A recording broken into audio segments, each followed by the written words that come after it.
সাহেব, 1 বছর পরে আপনি ব্যর্থতার পরিচয় দিয়েছেন। এ জাতিকে আপনি কিচ্ছু দিতে পারলেন না, কিচ্ছু দিতে পারলেন না আপনি। কেন বললাম? বললাম এই জন্যে, আজকে ভার্সিটির ছাত্র নামের এই বদমাস কোরআনের উপরে পা রাখে, আর আপনারা বিচার করতে পারলেন না। ওখানে বসে বসে আপনারা আঙ্গুল চুষেন বসে বসে। যদি আপনারা বিচার করতে না পারেন, তৌহিদি জনতার কাছে ছেড়ে দেন, নবী প্রেমিক তৌহিদি জনতার কাছে ছেড়ে দেন।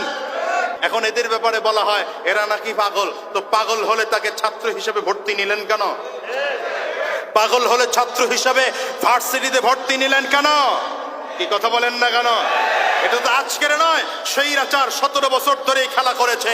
যখনই কোরআনকে অবমাননা করা হয়, যখনই নবীর বিরুদ্ধে কথা বলা হয়, একদল সুশীল এসে এদেরকে পাগল সাজা বাঁচায় দেওয়ার ঘৃণ্য চক্রান্ত ষড়যন্ত্র চালায়।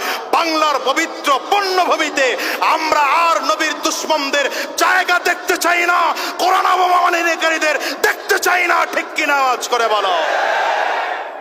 এদেশে থাকবে হিন্দু ভাইরা, বৌদ্ধরা থাকবে, খ্রিস্টানরা থাকবে, ক্যাথলিকরা থাকবে, সব ধর্মের লোক থাকবে। কিন্তু সাবধান করে বলে যাই, ইসলাম বিদ্বেষী করলে, ইসলামের বিরুদ্ধে করলে, ইসলামের বিরোধিতা করলে, কোরআনের বিরুদ্ধে বললে বাংলার মাটিতে তার জায়গা হবে না। একমত আপনারা? একমত আপনারা? তৈয়ার আছেন তো ইনশাআল্লাহ? ডাক আসলেই যুদ্ধের ময়দানে নেমে পড়তে হবে, ডানিয়ার ভাবে তাকানো যাবে না। জোরে চিল্লা আওয়াজ করে জোরে বলো, ঠিক কিনা?